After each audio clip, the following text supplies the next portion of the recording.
Hey, hey, hey. Happy Wednesday night. Sorry I missed you guys on Monday. When you live out of town ways, um, things sometimes don't go the way that you plan. I'm happy to have fiber now, and so it has gotten better over time. But sometimes, I don't think they have the fiber encased in all the spots yet, and so I think somebody chopped it. And my power was out. Both the internet and the power were out on Monday. So anyway, that's why I missed out. Glad to be back. First order of business, we have not had a live since I went to Swell last week, which was awesome. Appreciate Ripple allowing us to attend. Really great event. They had a fantastic location for the event there in Miami. A lot of really great panels of individuals that are experts in the industry across multiple verticals. They had a lot of stuff around compliance, different things that are, products that they're building, experts within their company that were working on specific things, people talking about regulation. Really, I had an article or a quote inside of Decrypt. There was a gentleman there that attended the conference, and he was, interviewing a few people and was nice enough to do that for me and quote me in there. I would say Swell and CoinAlts are probably the, I don't want to say highest level. That's not the right word. Most professional blockchain events or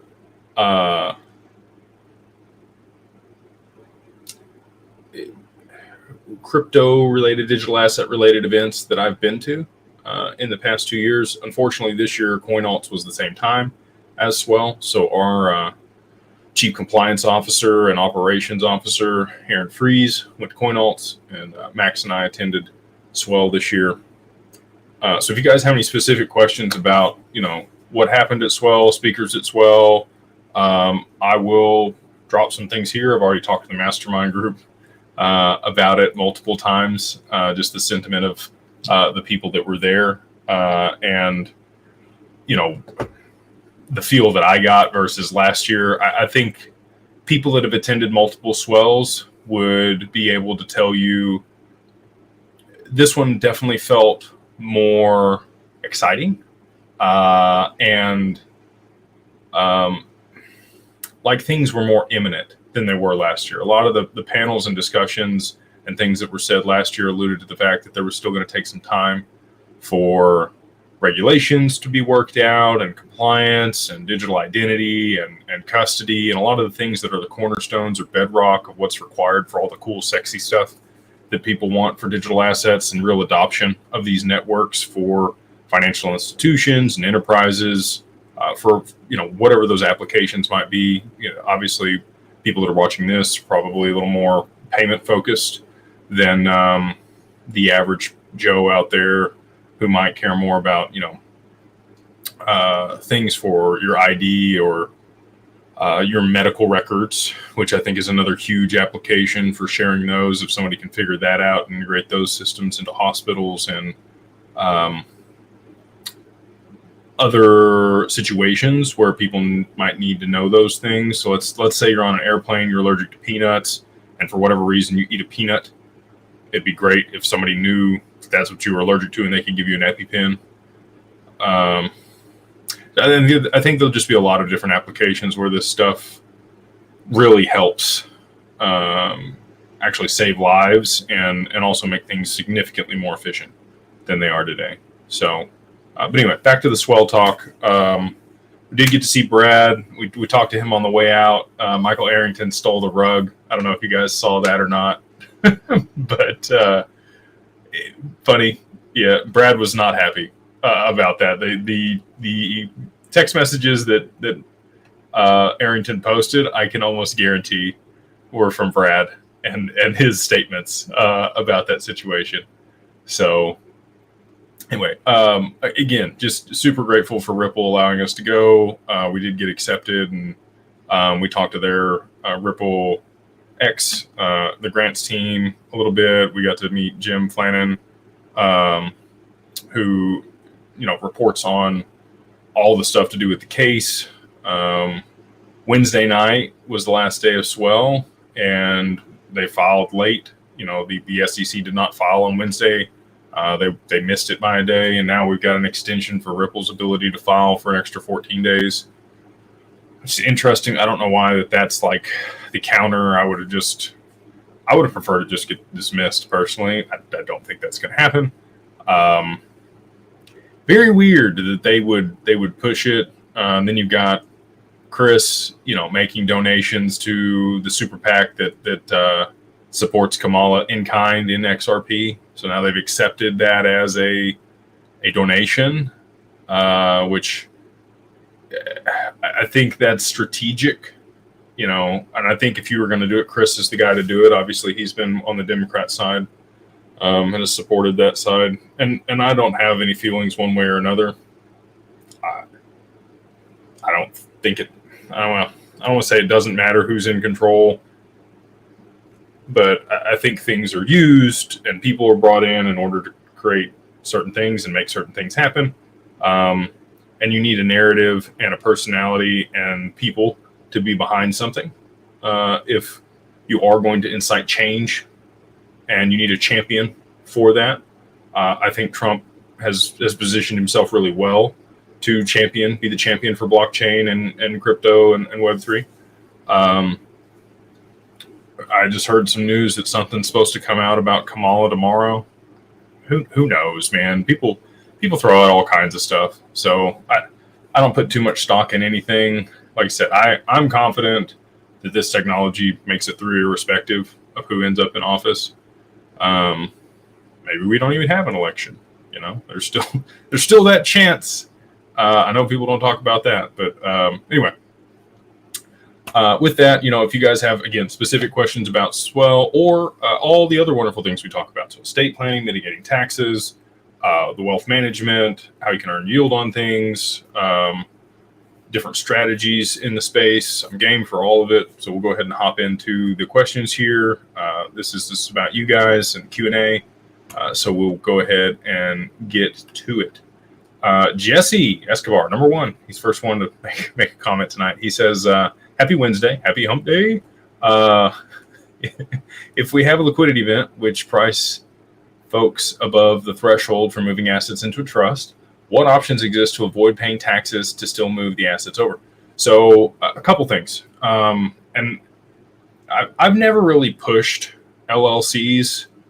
Obviously we do them. I think they're a good idea. Can't give people specific advice. But this is a situation, if you are concerned about this in particular, this is one of the huge advantages that an LLC provides you.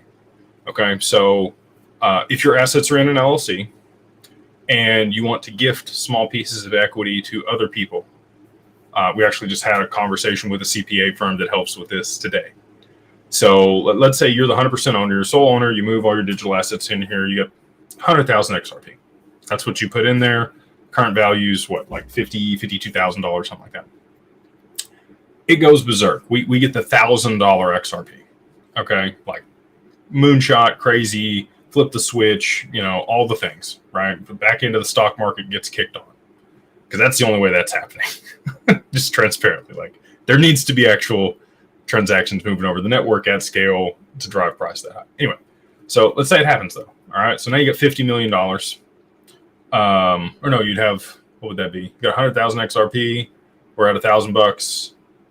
We're at, is that 100 mil? It's a little over the threshold for what I'm going for here. So let's say it's 50. It's 50,000 XRP, goes to $1,000. You got $50 million. Okay. Between you and your spouse, you get 27.22 million that you can move into a trust gifted in there. You complete the gift if you wanted to, out of that LLC.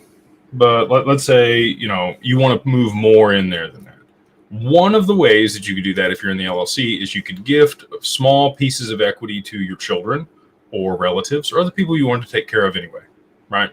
And then you could get a 409A valuation done on the company And because now you have minority equity owners on the cap table, you would get a significant discount in the valuation of that. Even though the assets are still worth, 50 million, we could get a 25 to 30% reduction in the value of the equity of the LLC. And so now we're looking at like 32,000, right? Or 32 million, excuse me. Now, or 35, it'd be 35 because 30%, right? So 10% would be 5 million. We're looking at 15 million off. So we got 35 million. Now you could get way more of that asset in there, probably closer to like 33, 34, 35 million dollars worth into the trust, and the rest would sit in the LLC. And you want to keep a portion in the LLC if you do set up an asset protection trust. And the reason for that is trust is at the tax level. Trust at the tax level. Golly, long day. Taxes at the trust level.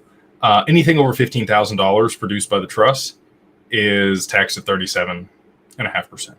So not so great. But you can pass those taxes to the LLC that's outside the trust, and you're going to get taxed at whatever tax rate of income that LLC has. So let's say, you paid yourself, you generated a couple $100,000, $300,000 out of the LLC, you're a married couple. Now your tax rate's like 24%. And you'd sell off some XRP here in the LLC to pay the taxes for the trust for the money that was generated here. And in doing that, you're like harvesting these XRP and moving them into the pool, especially if into the trust, especially if the assets in the trust are generating yield in kind. So now you've got more XRP in the trust, it's generated yield, you're paying the taxes on that income by selling some XRP outside the trust, and then that way you're transferring it over time, if that makes sense. So one, if you have your assets in the LLC, you can get a valuation done. You can move more of the assets into the trust on the other side of price appreciation. And then two, the LLC, make sure that you can transfer those through the taxation process over a period of time. And then lastly, the other key benefit of an LLC in this situation is going to be the PPLI policy. So this is kind of the main way that I see most people, beyond being able to gift it into the trust, what they're going to be using. And we have multiple parties that we work with on this. We've got a couple across the line. So you would pay for the insurance policy. You contribute to the insurance policy in kind.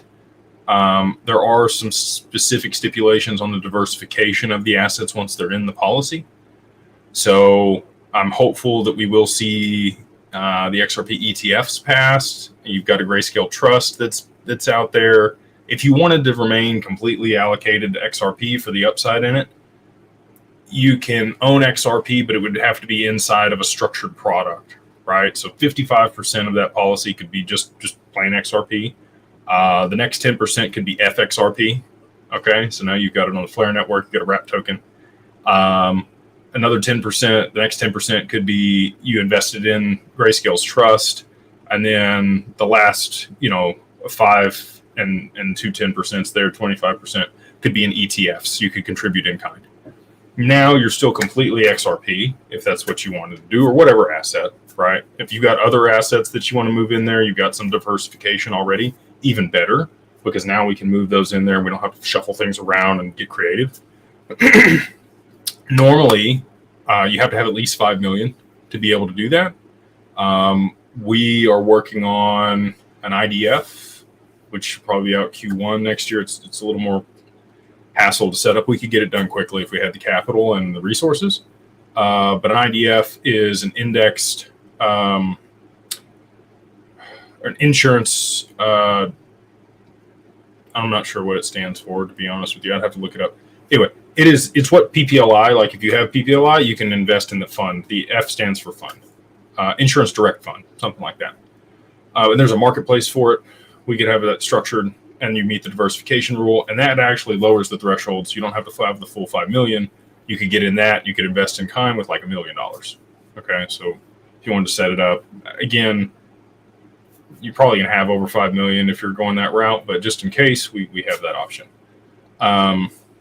And so the other benefit there, like explained all this stuff. Cool, PPLI, Jake. Like, why do I need that? Why is that good? Well, two things. Once it's in that policy, you can trade it tax-free. So if you did decide you wanted to sell your XRP and swap for something else, as long as you're meeting the diversification rule and you have an RIA managing it, which we have, then you're good, right? You can borrow against the cash value tax-free because debt is not income. And the other piece is whatever you contribute to the policy, if it's in an LLC, you can structure a key employee policy and you can write it off. So let's say you wanted to sell a portion of your XRP, like, because you got to pay off debts. You want to buy a new house, you want to buy a car, whatever you want to do, right? And you know you're going to get hit with taxes on that. If it's in the LLC, you can take whatever portion of your XRP is left that you're not going to gift into the trust or use for other things, or keep in the LLC and set up a key employee policy with the PPLI and offset whatever taxable implications you had for liquidating, right? So that's the power of, like, I can't tell you like everybody needs an LLC, but most people, if they have a decent portion of digital assets, would have significantly more benefits if their assets were moved into an LLC. Even if it's whatever a good amount of assets is for you, I think all people would benefit from an LLC. I'm just going to say it. So anyway, those are some of the options. Jesse asked a great question here for you guys, that may have joined us a little bit later. Here it is. He said, what options exist to avoid paying taxes if you still move assets over, or you want to basically protect them after price appreciation and they're beyond the gift tax threshold here in the U.S. So again, this is jurisdiction specific information. Insurance policies like this only exist to U.S. citizens and residents. Other jurisdictions don't have the benefit of PPLI like we do here.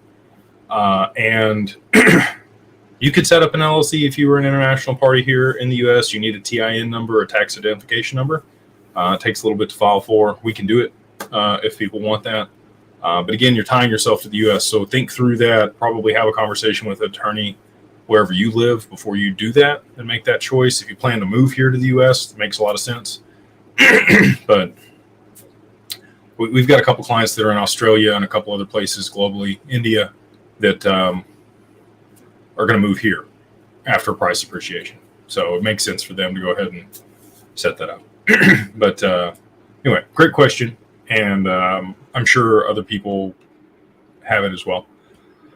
The old man of XRP, he says, I've already siloed my XRP before I stumbled upon you. Filling out you were also solidified my decision. Yeah, I consolidated a while back, man. I truly appreciate you and look forward to working with you, meeting with you one day. Blessings. Thank you, brother. Appreciate that. Appreciate you watching and the support. Marvin, it's not Martin, it's Marvin. He says, could you fill us in on Ripple parting with Auto blockchain? I heard come out at Swell event. I haven't heard anyone talking about it. Partnering with Auto. I was there. I also didn't hear about that partnership specifically. I don't know. Are they going to be a partner for? You said it's a blockchain. I have to look that up. It's not something that I heard about, Marvin. And maybe to your point, I haven't heard anybody else talk about it either. So I'll write that down. And I said Auto.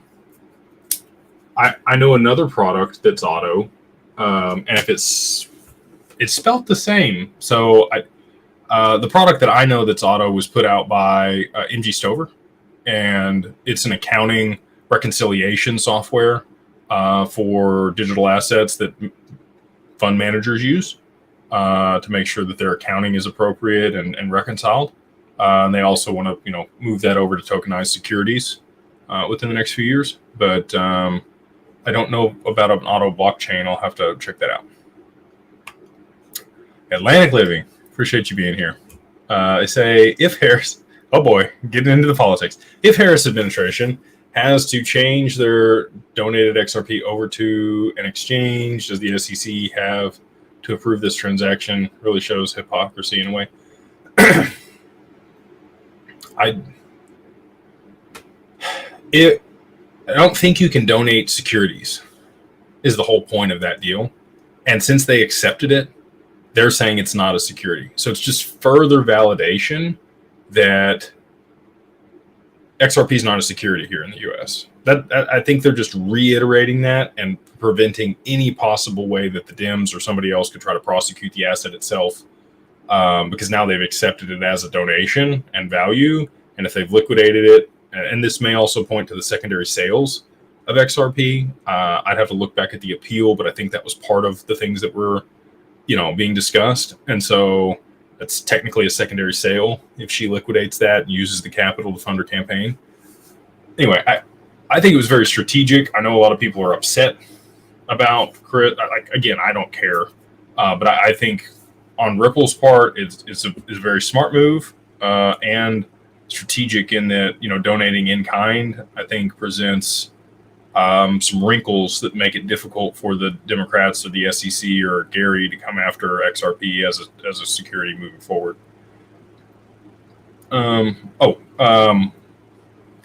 Before I forget, hit the like and subscribe button if you haven't. If this is good for you, I don't know if it is or not, but if you think it's good, yeah, I wouldn't mind. It does help the channel grow and it gets it in front of other people. But the other thing I was going to say is XRP Unleashed is going on their roadshow, their tour. They have already sold out all their tickets, which is amazing to me. Super happy for Chris and his wife. And I will be at the premiere in Houston on the 13th. So if you guys, I don't know if you can get tickets to that now or not. It may already be sold out, but I think they're actually going to take it international after they get done here. So I think their first one's like the 10th or 11th in San Diego or San Francisco. I don't remember which one it was. It's in California. I know that there's going to be some people there. Zach and Coach JV, Echo, a few others. And then they're headed to Phoenix the next night or a couple nights later. And then they're here in Houston. And then they go to DC and then up to New York and Boston. So super excited for that. Would love to have people there. Happy to meet with people at that event. But I just wanted to mention that here because they were nice. Like I was like the third person that they interviewed. I didn't know if it was going to turn into anything or be anything, but I wanted to try to help other people in the XRP community, create a documentary about the people that are involved with it now. And I think they've done a fantastic job. And I think they're going to do a follow-on also that's like similar. I don't know if it'll be like Mike Maloney style, but kind of like hidden secrets of money type situation. And for anybody that hasn't watched Mike Maloney's Hidden Secrets of Money, highly suggest that you do so. It's a great series here on YouTube. He funded that himself also, hasn't made a ton of money off of it, but like if you want to deep dive the Federal Reserve and currency and understand all this stuff, that's it, man. And he even talks about like he invested in the ICO for Hedera early on. So in the last video, he's like actively investing in Hedera and talks about that. Daniel, he says, do you think the big banks want Ripple escrow or a good part of it is holding back progress due to the power over the SEC? I can tell you that JP Morgan for sure wanted the escrow. They showed up at Ripple's office and tried to buy it out from them, and they told them no. And I think that interaction specifically is likely what's caused the last 4 or 5 years of delay of the actual adoption of this network at scale globally for moving value. I think had JP Morgan not been so greedy and willing to play nice with everybody else, that this would have happened a lot sooner. I could be wrong about that. That's just my speculation personally. But yeah, I think the big banks, I think they've got their allocations now. And I think if they don't, they have a way to be interoperable and a bridge XLR. and Onyx. Anyway, I think everything's a go at this point, and I think everybody that needs a piece has got a piece, and they're all ready to like. That's the feeling I got at Swell. There wasn't any conjecture or conversation around like this is going to take longer, like there was last year. It seemed like, let's go, like we're here. So super bullish on that. Daniel, a different Daniel Smith, not Daniel Trent. He says, Jake, would you mind sharing some of the trust governance examples you have in place or recommend to avoid your descendants from becoming unmotivated or your whole family going full Game of Thrones? I mean, I can tell you some of the stuff that I've put in for my family. I wouldn't say these are best practices. They just suit. So in the beginning, you want to set out a family charter, compass, or constitution, the three kind of names for it, right? So you need a mission statement for your family. What is that? Like businesses have mission statements and core values, and people think that's cool. It's up on the wall at your business or whatever. You should have that for your family too. Like you should know what principles and values you have, and talk about that with your family. I think that gets missed sometimes. You get caught up in the day-to-day and everything else that's going on, and you don't have those conversations early on with children. And even at an early age, it's difficult for them to like comprehend some of those things. But as they get older and you continue to repeat them and show them examples of when you're doing those things, because action speaks a lot louder than words, they're able to figure those things out. So that'd be one of the main things. We like to see a lot of meetings, and you normally have a charter and a cadence for those meetings for the family, especially if you have more children or brothers and sisters or other people like second, third generation family office that have access to the capital, or the management, or they're sharing in the assets of the family. But I can tell you, okay, so some things that I think are useful for my son in particular and my lineage. I want to incentivize people to provide value in society. I don't want people to be a bum. And I also want to set standards for kind of like a certain level of income that you should be able to produce for yourself. And that's obviously going to change as currencies change. So this will have to probably be amended. We'll have to figure out like what a new good baseline is and what that looks like moving forward. But currently the way it's written and how it's structured is if he's able to generate a six-figure income for himself, then I'll match it at the end of the year in a lump sum. So, if you make 100 G's, you go to work, you're providing value, and you have to be doing something decent to be like here in Texas. You go work at the gas station making like 45, 50 grand a year. You're not going to get to that 100. So I'm not going to match you, right? Like you have to be doing something that is bettering society, having a skill set, have knowledge or something that you're able to use and help people.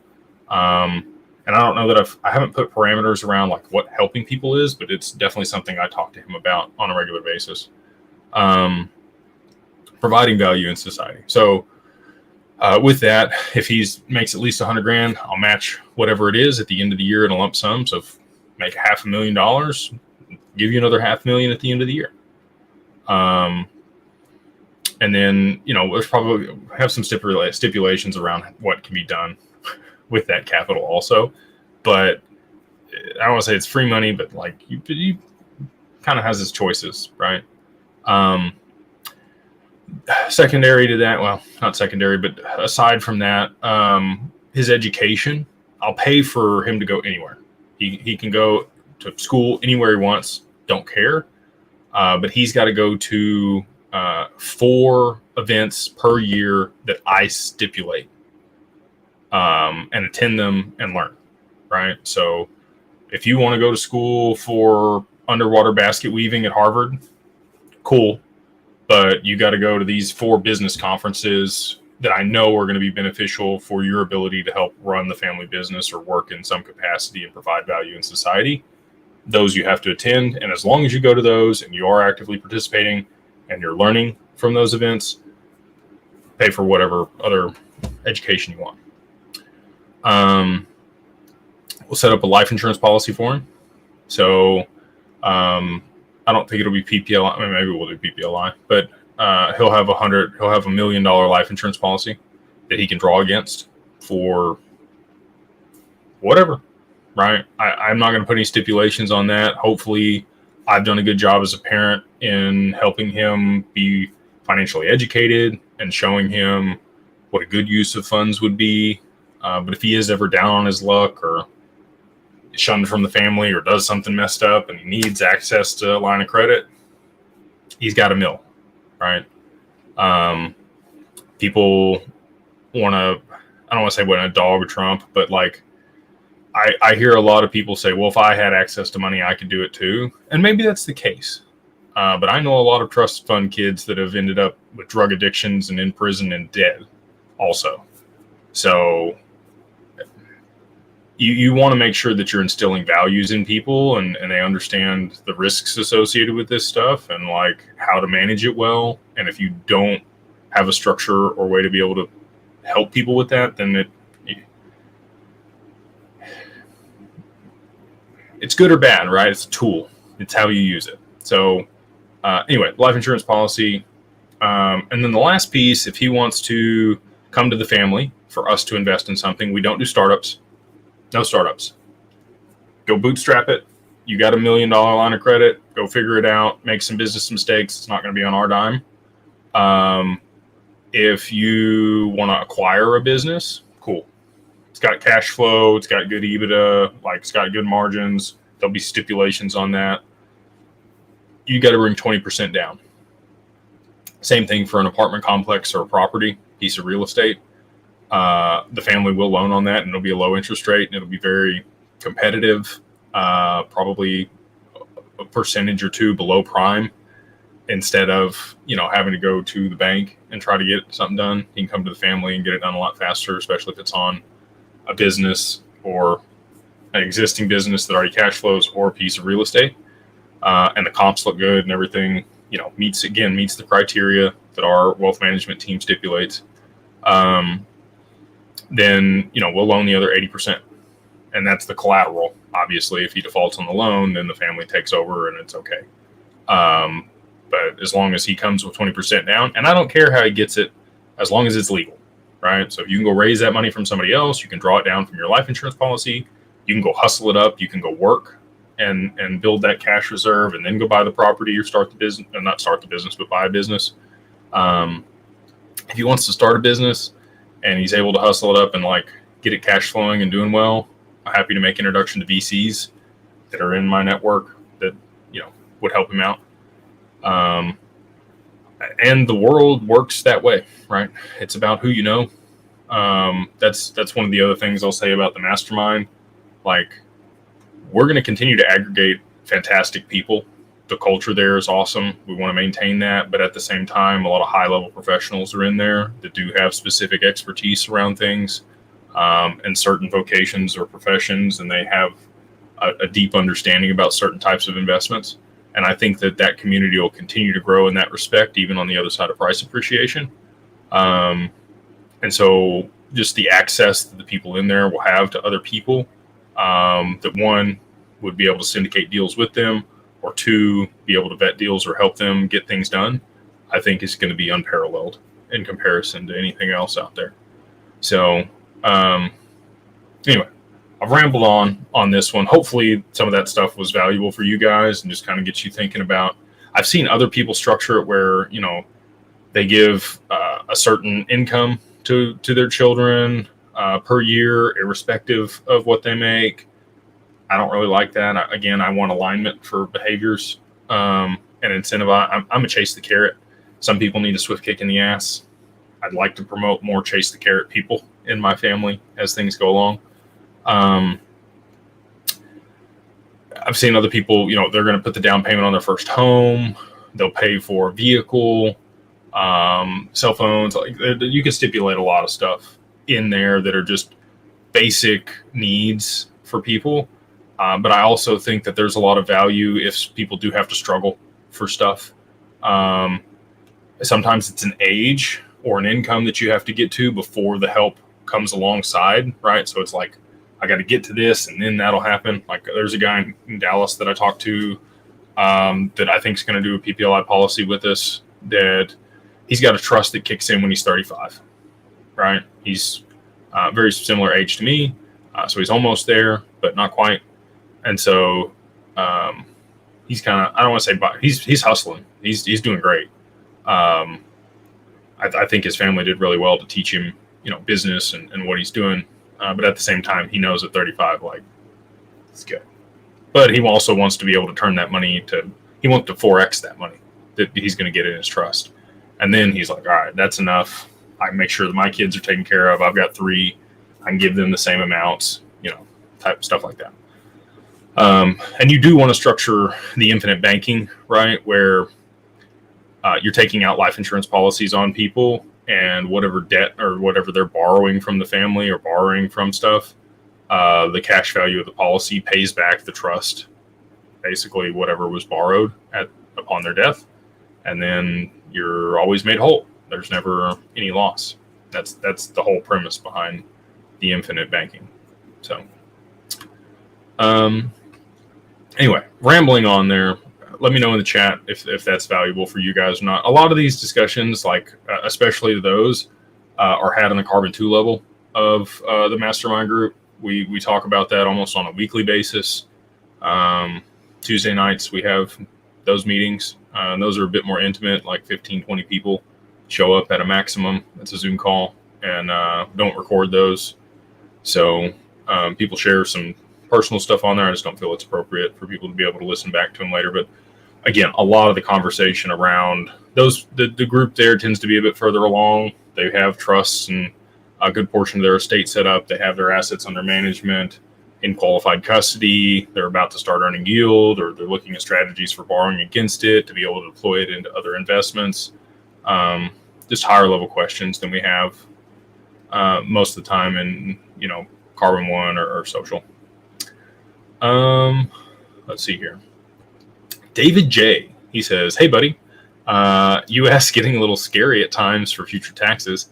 Do you think it's wise to have multiple residencies with digital assets split between them? Is that even possible?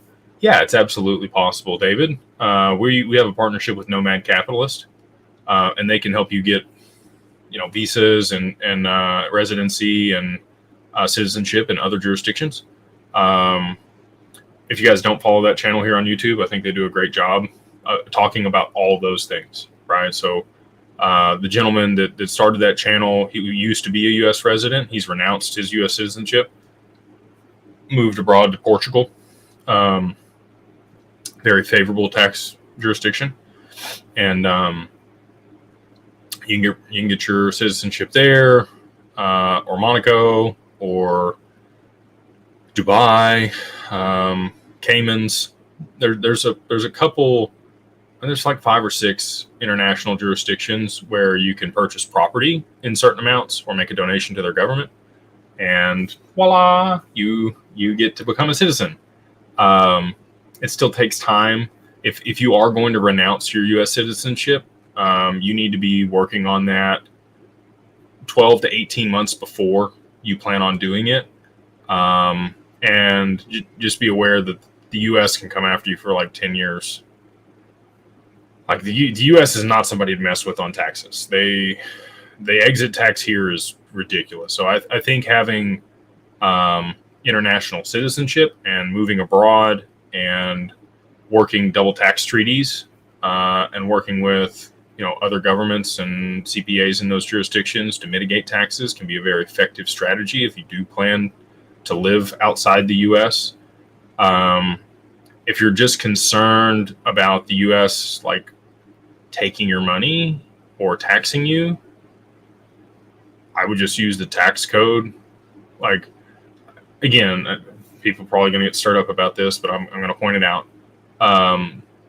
In the 2016 election between Trump and Hillary, they accused Trump of paying like $750 in taxes. They were like, he's robbed everybody. He didn't pay his fair share.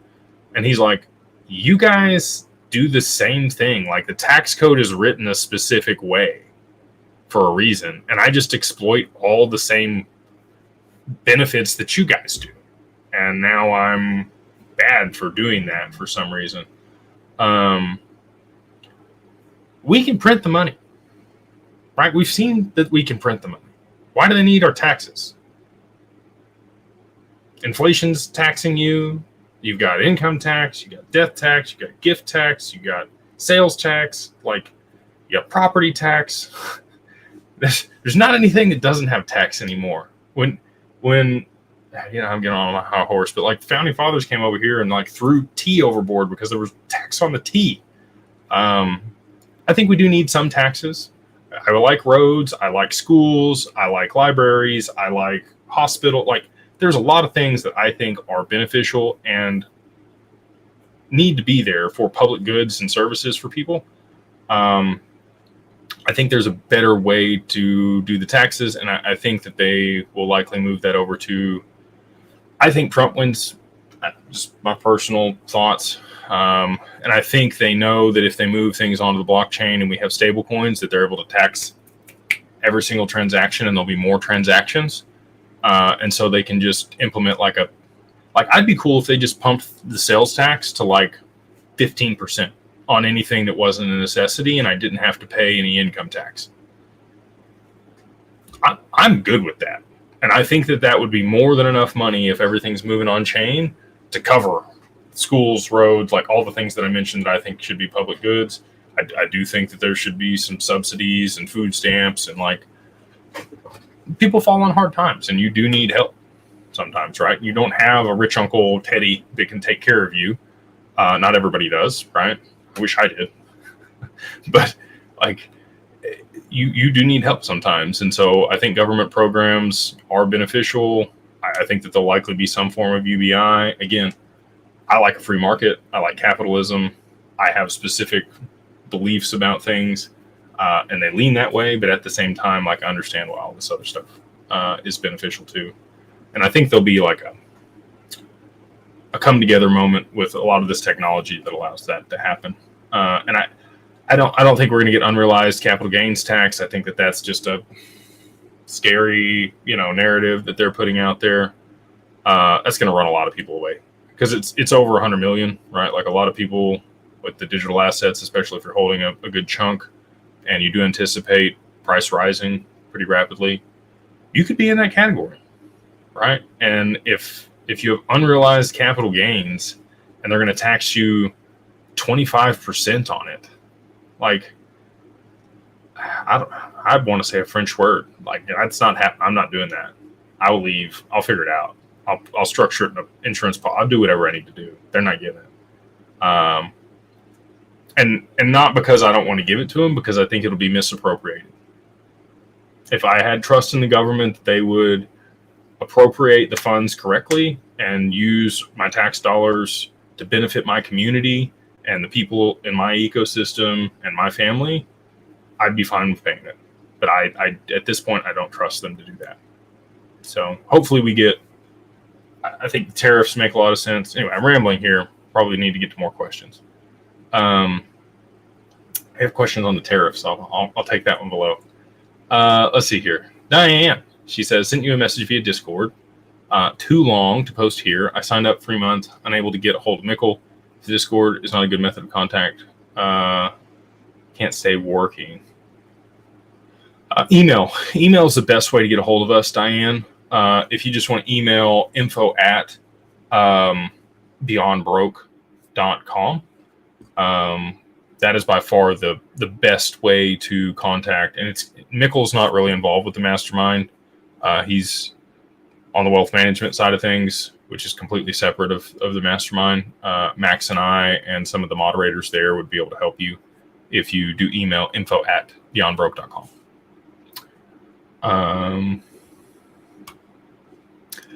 Is it interesting? 10 Paul's Running says, 10 Paul's Running, interesting name. Brad Garlinghouse was debanked by Citibank. Yes, he was. Is Citibank following orders from the SEC, or are they just afraid of the powers that be? Citibank, crypto overseas, don't they? I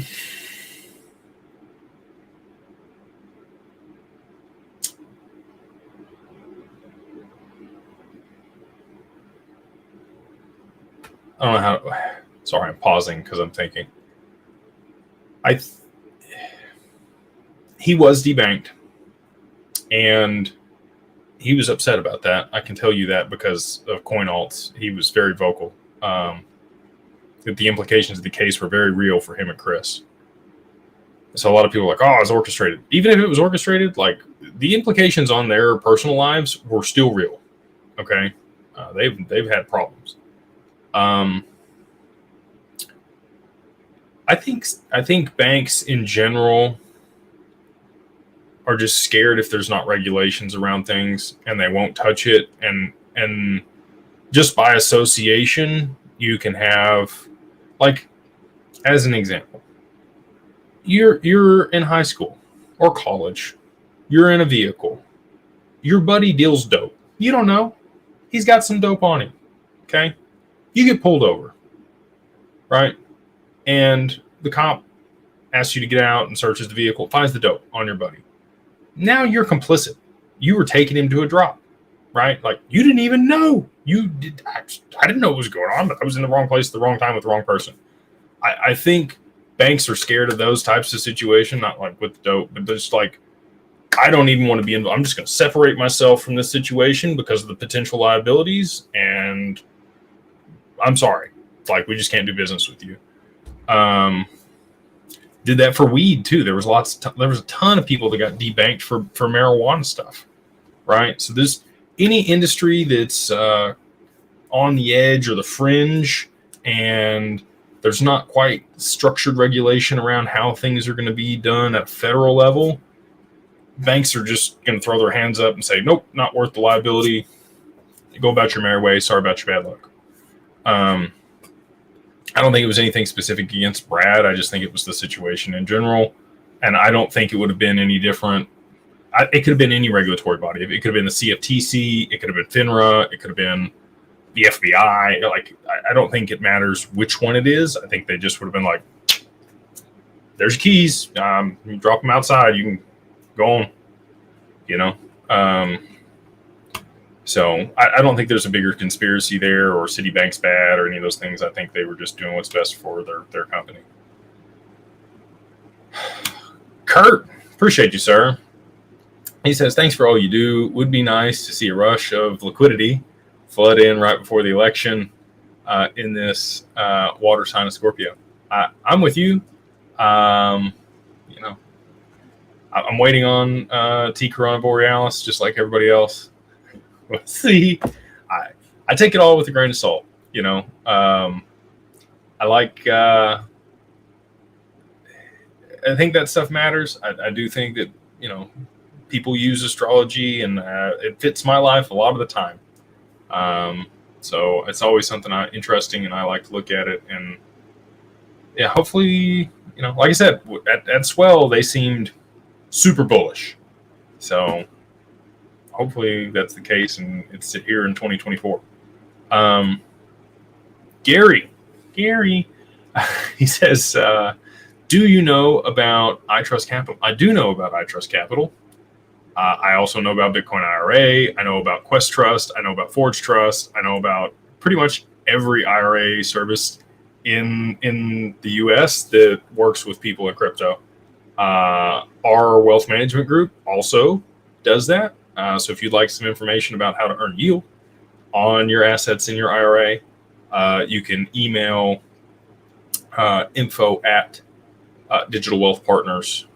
And I think we've migrated a good chunk of people from iTrust over to our side in Anchorage. I'm biased, right, on that. Here's my, and this isn't a problem, but it's a potential problem. iTrust uses digital. Actually, they moved to Forge. They moved to Fortress, and now they've moved to Fortis for their custody. If you had it at Fortress, like, that's pretty scary to me because, well, two reasons. We looked for a solution for a qualified custodian for XDC for another project we're working on in the Mastermind. And we had a conversation with Fortress about a year ago, maybe a little longer than that. And just having some conversations with their technical team and then also their compliance guys. And I asked some specific questions that I knew the answer to. And they were like, I don't know. I don't know if you need that license or that certification in order to be able to transact in the way that you're looking to. And I'm like, what do you mean you don't know? Like, I know for sure that I need this. I already got it because my attorneys and everybody that I'm dealing with said this is a requirement. And now you guys are telling me you deal with other people doing what I'm doing, and you're like, I don't know. I don't think you need that. Anyway, red flags for me. And then we had Ripple, who had made an investment in Fortress, look to acquire them. They put out an LOI, which is a letter of intent.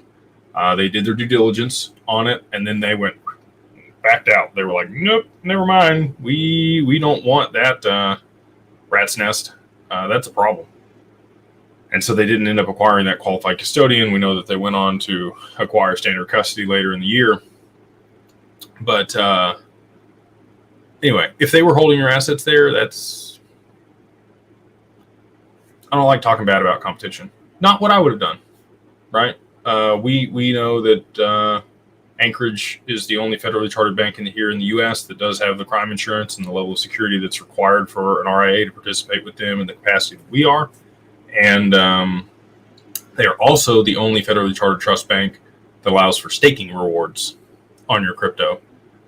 So even if they were, let's say you held Solana in your IRA, you could earn staking rewards in your IRA. They're at Anchorage under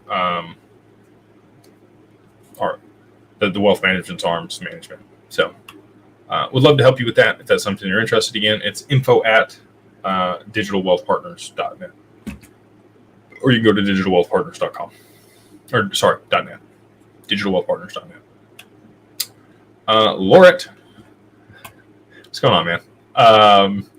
He says, once XRP has its day in the sun and you make a ton of money, what kind of future investments will you be looking for? I plan on buying a ton more real estate. I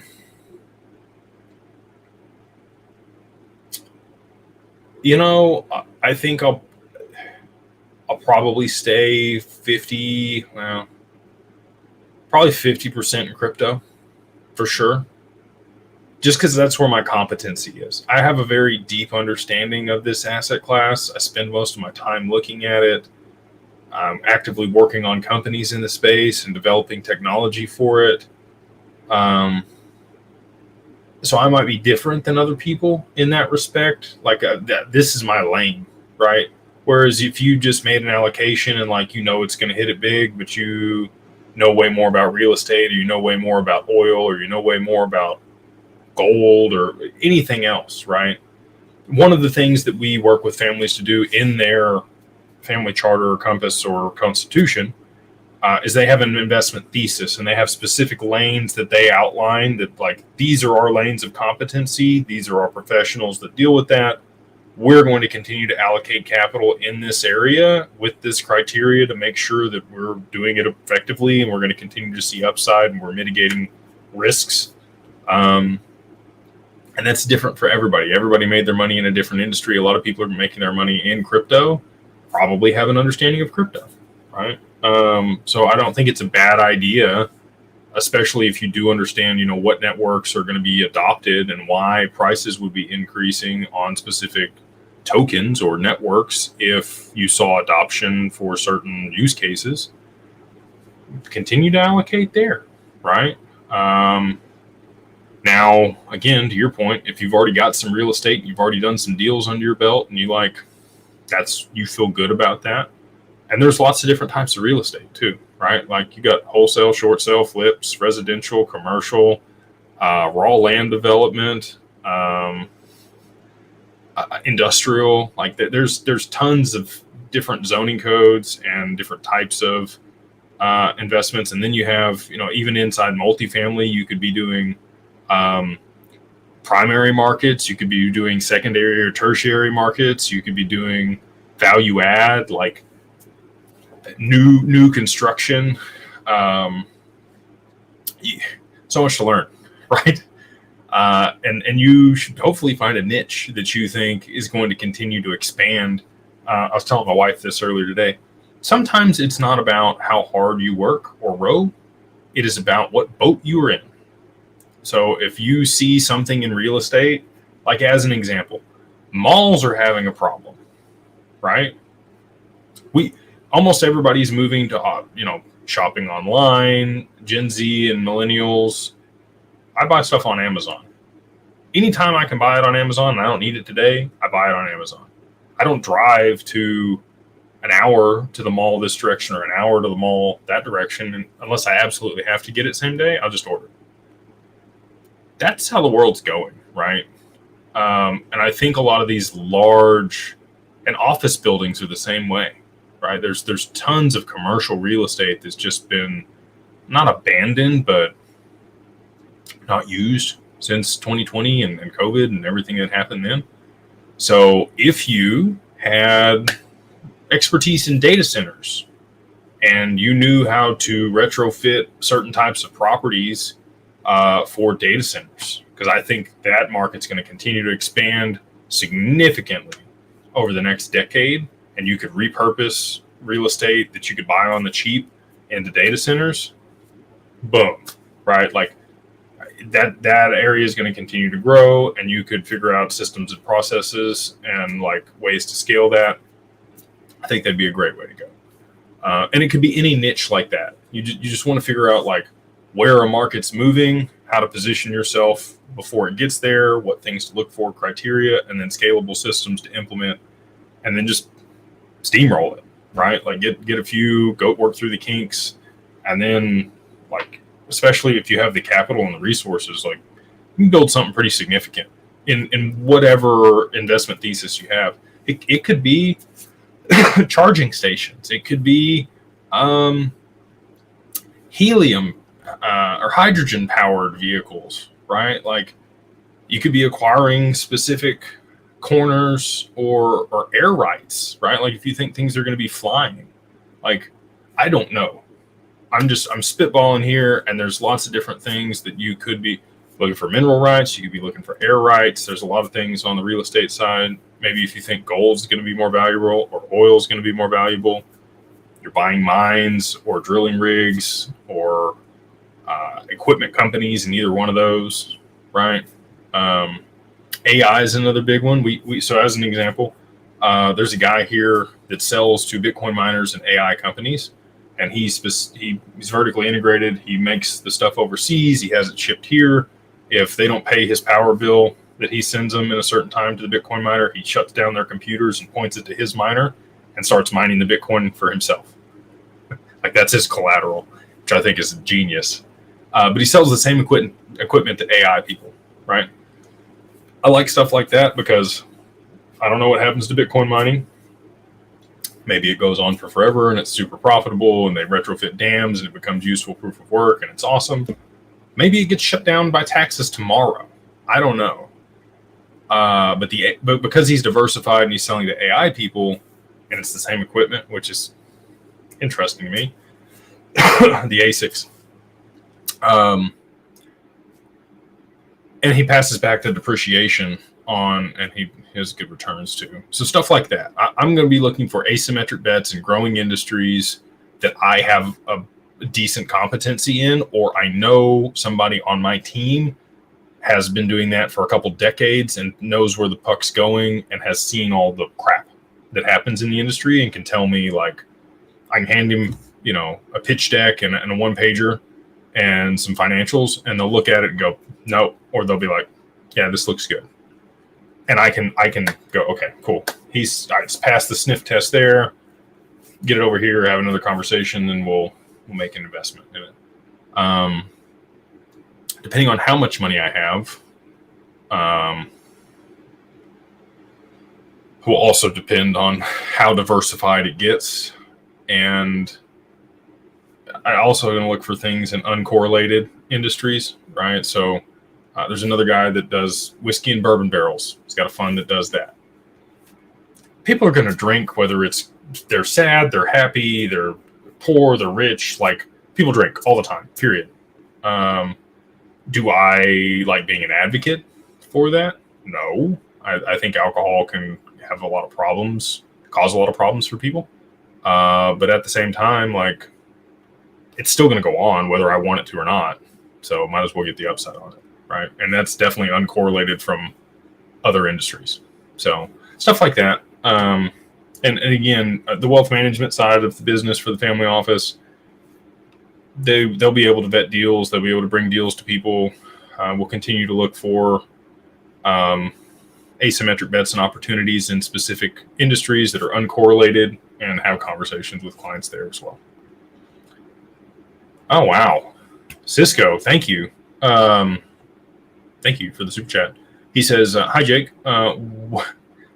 What would you buy, RLUSD or XRP? I would buy XRP. RLUSD is going to be a stable coin, and it might pay you a yield, maybe. I'm sure they will, because it'll be backed by treasuries or whatever they're going to back it by. I think personally there's substantially more upside in XRP versus a stable coin. But again, I don't know your situation and I don't have context. This is just kind of a flat question of, like, you said, what would I buy? My constraints and my vision and where I want to go and what I want to do, it's XRP, but maybe you've already got billions of dollars and you just want to park it somewhere and earn a bunch of yield. And RLUSD seems like a great idea for that. So thank you for the super chat. I'm sorry I don't have, like, awesome, like, this is the best answer ever for you. Jay Vegas, going through a BSA approval process for Wyoming LLC bank account. What is it? How long does it take? BSA approval. I'm assuming Bank Services Act is what you're referring to. Depends on the bank that you're working with and what they require, and if they have locations in Wyoming. So I like larger institutions, so like Bank of America, Chase, Wells Fargo, stuff like that. They're going to be international. Bank of America hasn't been in Hawaii since 1997. Go figure. Don't know why that is, but that's when they closed their location there. So I don't know where you live also, but that's probably going to play a role. And you want to try to find a bank that's got some locations in Wyoming. Their database and their ability to pull that information in, be able to get you approved, is a much higher likelihood. I did just have a gentleman get kicked by Bank of America because the person that was creating the account didn't know what they were doing. Seemed like, anyway, I've never had a problem, but I just had a problem. Somebody in our group did. If you've already got a banker that you've worked with in the past, go have a conversation with them. Great to get to know a banker, by the way, like for a small business banker or somebody that is a wealth advisor and you got a little bit of money over there with them. They can do annuities, they can do CDs, they can do credit lines and stuff like that. We're working on all those things. Excuse me. Not something we provide yet, but happy to work with other people in that capacity. And it never hurts to have multiple relationships, right? So I would, if you already have a banking relationship, maybe pursue that one. If not, I'd go to one of the big 5 or big 4 banks and work through them. And you should be able to get it done same day in most circumstances. I personally have never had a problem, but I know other people, 24, 48 hours sometimes. If it's like Mercury, an online bank, and they've got to review it, I have seen it take that period of time. So hopefully that's helpful for you. I am not going to get to all the questions tonight, so just going to preface that now. We're an hour in, and I'm like an eighth of the way down the list here, so I apologize if I don't get to your question. Doing a lot of rambling this evening, but I'm trying to be thorough on the questions because I do appreciate you guys. Mark, he says, do you think we have to wait for the new administration before we see price appreciation? No. Very obvious the Biden administration is trying to kill crypto. I don't think that's the case, personally. I think there's been a lot of bipartisan support for crypto at this point. You saw SOB 121 get through both the House and the Senate, and then made it to Biden, and obviously he vetoed it. But we have seen the SEC walk that back for BNY Mellon since then. So, yeah, I think that there's definitely a possibility that we could see price appreciation before November 5th. But it may take till after that. Who knows? Abel says, do you believe XRP can hit double digits by 2025? Yeah, we have to see utility of the asset. So that's my contingency. Like if it's speculative, no. Like if it's meme coin, like we've seen the meme coins launch, and we got MetaMask integration in the last week, which was awesome. I love, the AMMs are up 66%. Like in the last 7 days, we've seen 66% of the pools created for the AMMs in the last 7 days, which is nutty. It's like 3,600 pools on the XRPL now. This price didn't move, right? Like we're going to need actual adoption from the banks and utility to see double digits. Like speculation, if we saw a speculative run on XRP, I think you could get $2, not double digits. So do I think that can happen by 2025? Absolutely. But I think there's going to have to be a catalyst. A lot of what we've discussed, in the past, I've got videos on the domino theory that I put together. I think you're going to see oil's going to have a problem. Japan's going to have to raise interest rates. That's going to unwind the reverse carry trade. That's going to cause U.S. Treasuries to be dumped on the market. That's going to cause stablecoin regulation in the U.S. to be passed in order to soak up those treasuries. That gives full clarity to XRP and XLM. And then you have knock-on effects of potentially, sanctioning Tether, implications for Bitcoin, a loss of liquidity, and now investment banks hold significant allocations, and then they would have to sell positions in order to cover those unrealized losses, which now causes a cascading effect in the stock market, which they need that scapegoat. Like they would love to point to Bitcoin as the problem for the whole reason that the stock market collapsed. Okay. Go ahead and write that down. I'm not going to say that that's absolutely going to happen, but I'm putting it out there. If when we see a stock market collapse, I think they want to pin it on Bitcoin. We'll see. But anyway, they need to be able to settle real time on the back end of the stock market. And the only way that they could do that would be to use XRP, and they could launch the ETFs to push liquidity into it. So anyway, I know that was like drinking from a fire hose, and I threw it at you really fast. But in that situation, absolutely could see double digits, triple digits, potentially even 4 digits if it was back-end settlement for the stock market this year. But again, that's completely contingent on actual use and implementation of the asset. Is their name? It said, what are your specific professional credentials? I'm a qualified family office professional, QFSOP, which honestly, like there's not any credentials, Richard Wilson and his family office club put together that the certification that I have. It's not expensive. Anybody can go take it. It does require some knowledge. You have to understand Sharpe ratio and a lot of things about family office in order to get the accreditation. I went to school for finance, but the majority of what I have is just self-taught and through personal experience and grit, I guess would be the other one. Anybody that we work with on the wealth management side does have their 65.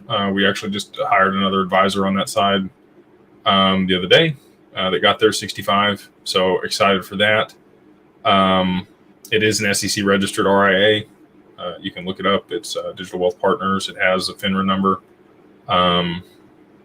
Anyway, all the people that are required to have and hold licenses are. That's not me. I don't do that. I don't give advice. I just get on here and ramble, and I'm answer some questions for people and talk about my personal views and opinions, none of which belong to Digital Ascension Group or our wealth management firm.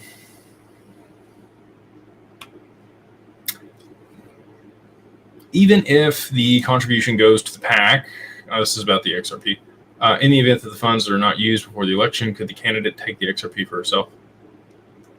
I don't know enough about it to tell you, but if we saw some price appreciation on that asset and they kept it in kind, I think that they would have a lot more funds to fund their campaign. So that might be another reason that they want to see some price appreciation before the election. And a good point. Maybe that individual might want to take that. I don't know. There's tons of comments and questions here. Appreciate you guys. Thank you, Kevin, on the memberships, man. Glad we were able to get the ding turned off, but I do appreciate there's lots of people here in the chat that have gotten memberships because of you, and you are very much appreciated, brother. Alfredo, hola! What's up, man? He says, thank you for all that you do. Glad to be positioned, ready to go for this next utility bull run. Excuse me. We're going to have, think Japan will start utilizing XRP before 2025. Yoshitaka Kitao, who was the previous prime minister's financial advisor, said that all banks in Japan would be using XRP before, were his words, 2025. So he's got, looking on the clock here, about 2.5 months to make that happen. I believe him. I think we saw the yen start to collapse a little bit today against the US dollar again. I don't know what it's doing right now. Let me look here. Pull it up and we can have a conversation. Yen versus USD trading view. It's holding. Looks like they've got it to come down a little bit since it had the run up yesterday. It's back down to 152 to 1. When you get big moves in the yen like that, that causes inflation there in Japan's economy. And so if the yen weakens too much against the dollar again, they're going to have to raise interest rates. Just period. And push it back down. The BOJ, Bank of Japan, would like to keep the yen and the dollar somewhere between 140 and 150. And now we're back to the upside again. So them moving to raise interest rates would help their currency and their economy. They would be experiencing inflation. They are experiencing inflation because it's moving so rapidly to the upside against the dollar, or the downside, however you want to look at it. Their yen is worth less in comparison to the dollar. So I think there's a chance, even without the oil, that they could raise interest rates, but I think it would exacerbate their likelihood to raise interest rates to much greater odds if we saw oil move higher.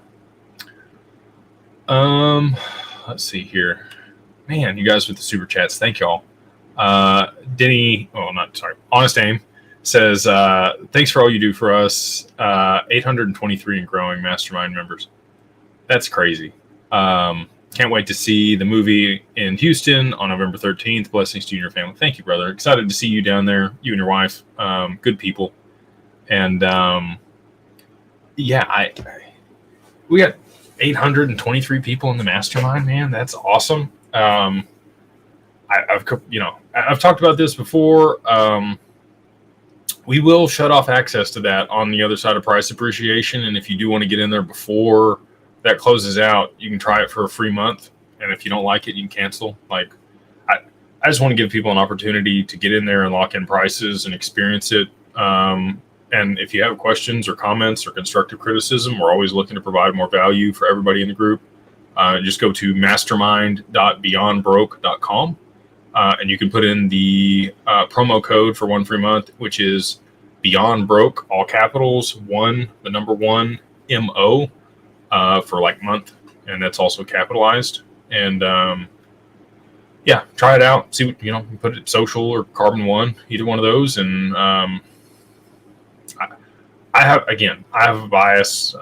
Take it with a grain of salt. Like I think it's the best community out there. Period. I've been part of other masterminds that cost way more, and I got way less than the support and the benefits of our community. We try to do events on a quarterly basis. We got another one here in Dallas on November 16th.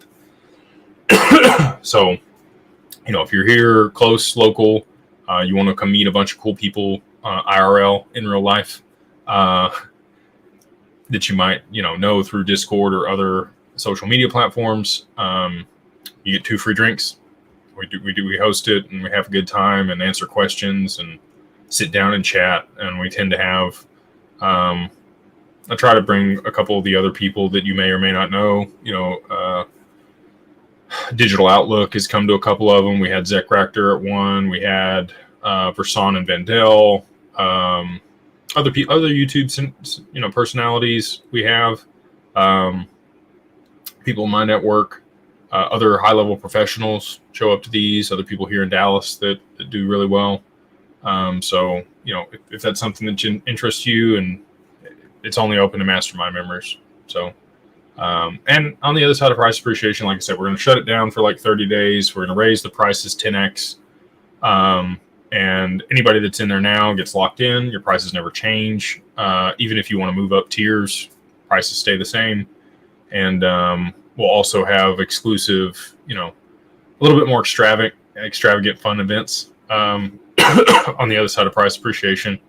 I was looking at Nassau in the Bahamas and what it would cost to host something there. Talking about one of the groups that we work with for the family office is called Myria. Ray Fleming is the gentleman that runs that group, and he orchestrates very cool events with high-level celebrities and, you know, in very exotic locations. He's about putting together experiences for people, so may work with him to coordinate and orchestrate some things also on the other side of price appreciation. So excited about that, and would love to have you in there if that's something that you guys think would be cool. JT XRP, what's up, man? Hope you're doing good. He says, are you taking part in the debt reaping beta for Reaper protocol as it grows? What custody solution could the family office provide RPR holders? I like Patrick. I think Patrick is brilliant. I understand the mechanism by which he reaps the debt, and I think he's way ahead of his time on that. Especially if we see price appreciation for XRP, like I think we're going to, and we're doing the same thing. We're using the same mechanism by borrowing against it, and deploying that, and creating cash flow and offsetting the taxes. But you put your debt up, and he basically just pays you XRP to reap that, right? Because it moves that value onto his network, which is like he gets it. He's sharp. I don't know that we're going to have a solution for RPR in the short term for qualified custody. The token itself, if it became valuable enough, we can definitely have that conversation. And that's the trigger point for our partners on that side. It's really about, it needs to be north of 50 million in assets before they're like, oh, okay, yeah, we can do that. Because then the AUM fees and their work to put it together and integrate it with their systems is justified. Their time to return makes sense. Less than that threshold, if it's a 10-year return of your capital, like, why are you doing it? You know, you could be putting money to work in other ways, or things that you're going to be able to generate yield faster. So not to say it's going to take 10 years for Reaper to take off. I think if XRP goes, everything that Patrick's built goes with it. So I'm happy to entertain those conversations with Custodian and other partners as soon as that happens, and potentially provide that to clients right as a solution. But until we see some price appreciation for everybody, I don't know that that'll be a possibility or anything that we can provide. So it's a great question, and I appreciate you bringing it up. Like I said, kudos to Patrick for everything he's building over there. Wish him the best of luck, and I I'll probably see him in Houston at XRP Unleashed. Will, thank you for the super chat. He says, at what point would you change feelings on XRP? Okay. I'm giving it until 325. If we're not at $8+ by then, I'd start doubting they'll deliver. I mean, I've known about XRP for 4.5 years, and I've been completely consolidated in XRP for 2.5 years. I have more conviction now than I've ever had ever. And I'm confident that it'll be north of that price within your time frame, significantly north of that price in your time frame. But price is a distraction. So price is a knock-on effect of adoption of this network and the protocol. The value is in the protocol. And you're owning a piece of that protocol. I think some people here, and this is not wrong. Like, you can be holding XRP for an investment. Kudos to you. If you're doing that, you're going to sell it. And there's nothing wrong with that, by the way. But at the same time, like, I think most people that have, and not to point you out, Will, I think there's a lot of people in the community that may have the same opinions as you, but they don't understand what it is, right? And I'm sounding like a maxi or a Bitcoin crazy person right now, but it's technology, right? And to be able to own a piece of a protocol that's going to move all the value on the planet for the next 100 years, and to think that $8 or $10 is the cap for that, or the price at which you would sell it, I wouldn't. But again, I probably have a different perspective, and I may have been here a bit longer than you. And maybe that's wrong. Maybe you've been here for 7 years and you're just sick and tired of it, which I can also understand. I have other people that I know that are in that same position. So I don't have full context around the situation, but I'm confident that you'll be happy with the outcome in the time frame that you've mentioned. Dennis123, thank you for the super chat. He says Brad was asked in Singapore on November 22nd. Jamie Dimon slamming crypto, and Brad said, "That's funny. Just had about 15 people from JPM walk." Yeah, that's the exact scenario that I was talking about earlier. It's called talking your book. A lot of investors do it. They will badmouth something so the price drops so they can buy it on the cheap because they know it's worth something. JP Morgan's had an OTC crypto desk for a long time, and Jamie Dimon has definitely talked his book and talked down Bitcoin while buying it on the DL for a long period of time.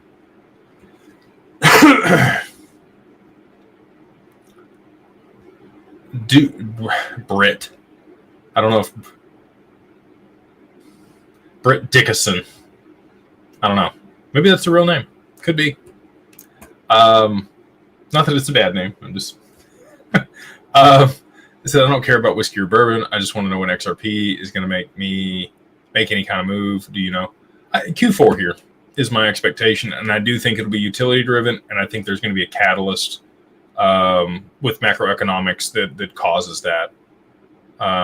We're getting to a point now where the Fed pivoted and chose stocks.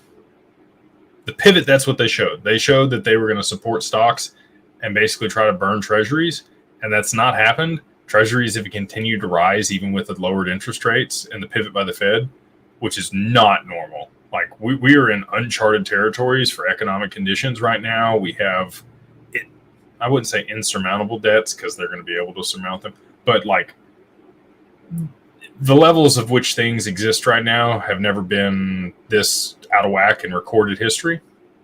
Not to say they've never been out of whack, but in recorded history that I'm aware of, like I've looked at the last 500 years, this is by far the craziest. I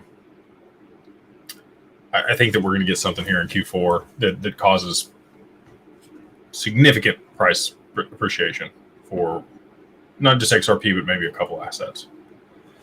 Let's see here. Kevin crushing it with the memberships. Thank you. Fredo.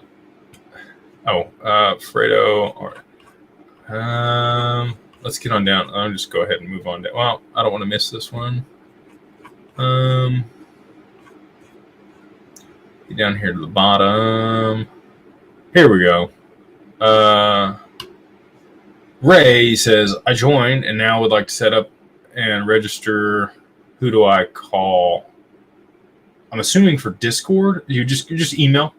Like I said, info@beyondbroke.com. And you should get a follow-up email, and it should be pretty self-explanatory on how to create the Discord and link it. But if you're having trouble with it, that's the email that you would fire it off to, and we can get you situated. Bandman, thank you, brother. He says 260 people. Hit those likes. Thank you. Appreciate that.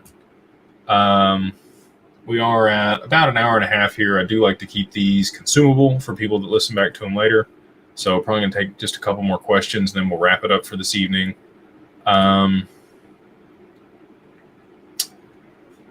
Turnout says, what is your connection with Anchorage Digital? Will they take retail accounts anytime soon? No.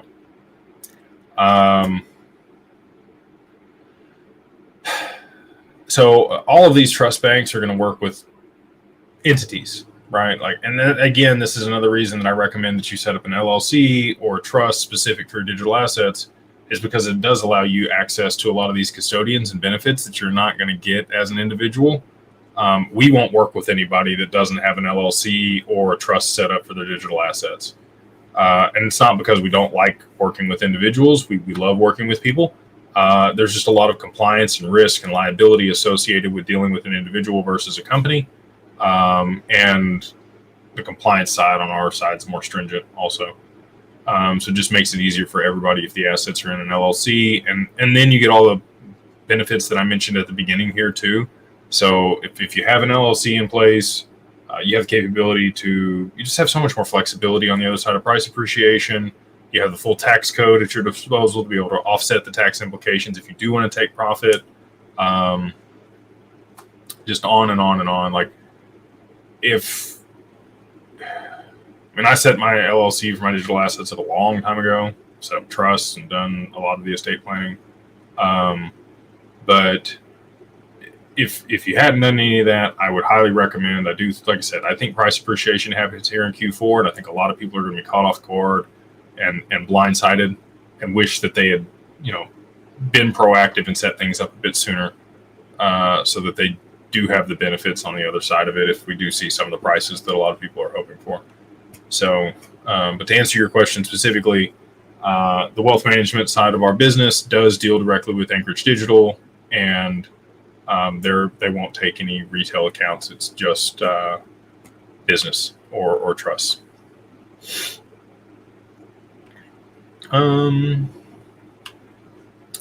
Here we go. We'll wrap it up with Ron. Thank you, Ron. He says, can you explain borrowing against your assets?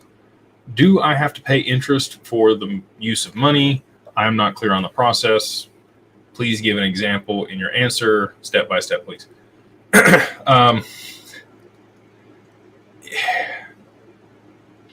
So people want to loan themselves money, right? What's a loan to myself? And so I'll just pay it back whenever I want to pay it back. I would love for it to work that way. You can't do that. Okay. There has to be repayment terms associated with the loan, and they can't be too far out of line with. So remember when I was talking about the family office and what I was willing to loan my son or future family members at prime -1. Like, so it has to be close enough to prime. It can't be like 0. And if it is 0, it has to be religion based. It has to be like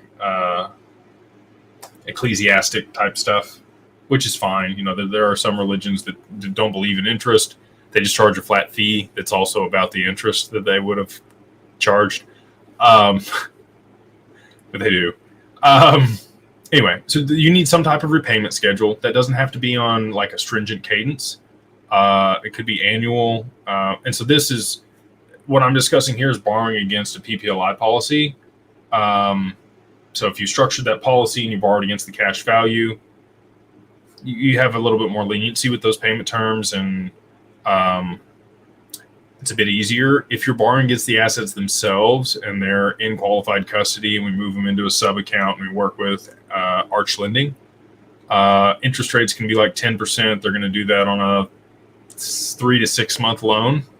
So you're going to have interest due every single month over that period, and you need to make those payments.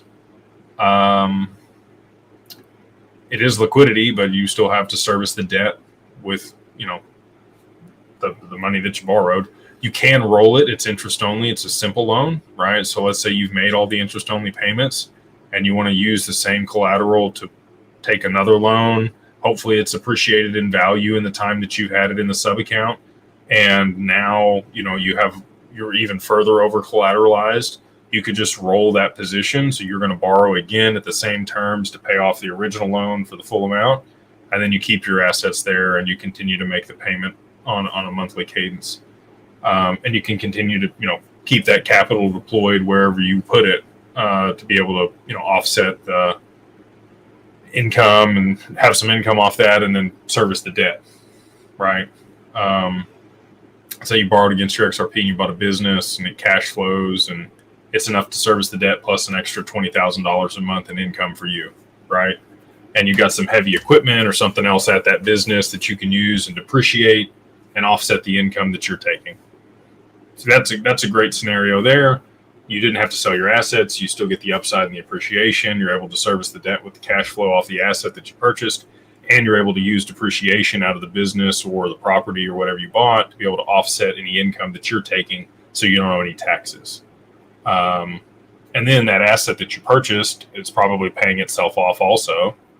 Or if you bought it outright, now you own another asset that hopefully appreciates in value also. So this is how wealthy people get wealthier, is they don't sell their assets, they borrow against them and then deploy that into other things that pay themselves off or create cash flow or tax benefits. So a lot of those things is what we'd be working with people on and orchestrating for our clients, providing opportunities to those types of situations and opportunities.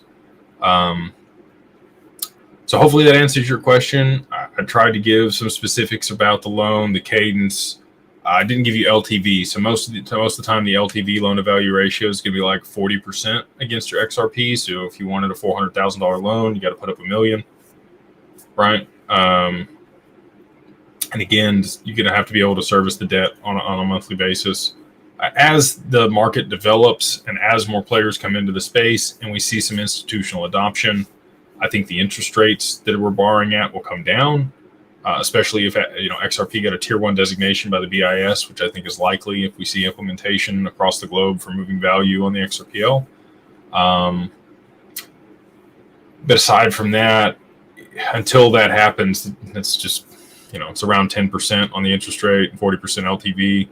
If it got a tier 1 designation by the BIS, I think we could see that drop to prime. So somewhere between 5 and 6% would be what you'd be able to borrow against that.